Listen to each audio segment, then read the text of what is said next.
You want to do this early in the journey to drop PPO plans.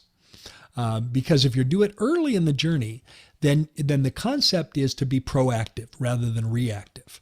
Proactive means we're going to replace any patients we might lose when we go out of network. The other thing we need to do, we not only need to replace any we might lose, but we need to replace the flow of new patients that have traditionally come in through being listed as a PPO doctor. So we have to replace the patients we might lose, and then we have to replace the flow that has historically come in, because the day you resign, that flow will be cut off. It's like a tourniquet. The tourniquet will be applied and you won't get any other flow, coming in from Delta or Traveler or Blue Cross Blue Shield.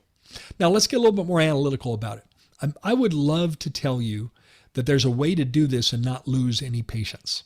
However, I won't tell you that because I've never seen that happen.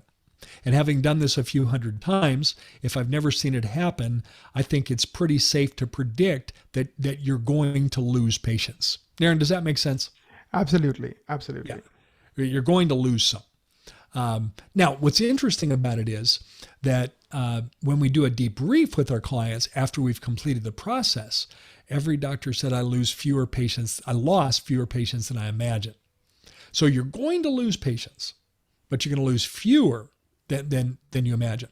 And our data, based on hard data, says that you'll lose between 10 and 15% of your in-network patients.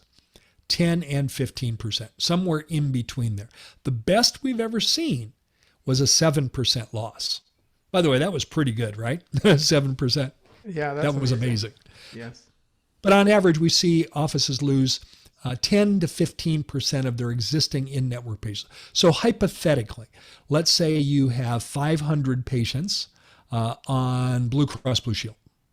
Then you're going to lose, let's use the high number so you can be more conservative in your estimates. Let's say you're going to lose 15%. I hope it's less, but let's say you lose 15% of them. My math says that means you're going to lose 75. Did I get the math right, Naren? Yes, you did get it.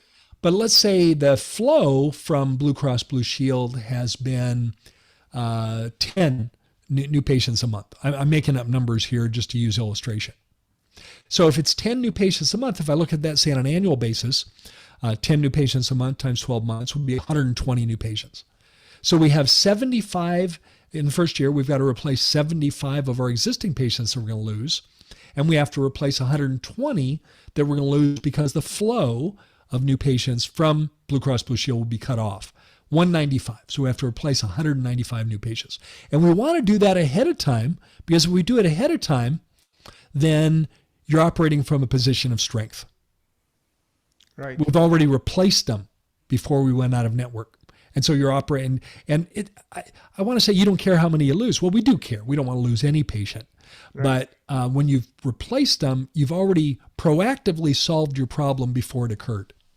And the best way that I found to replace patients, by far and away, is to really master the world of digital marketing, and in particular, organic search engine optimization. Master the world of organic search engine optimization. The way most people find a dentist today is they go online. What's the number one search engine in the world, Darren? Google.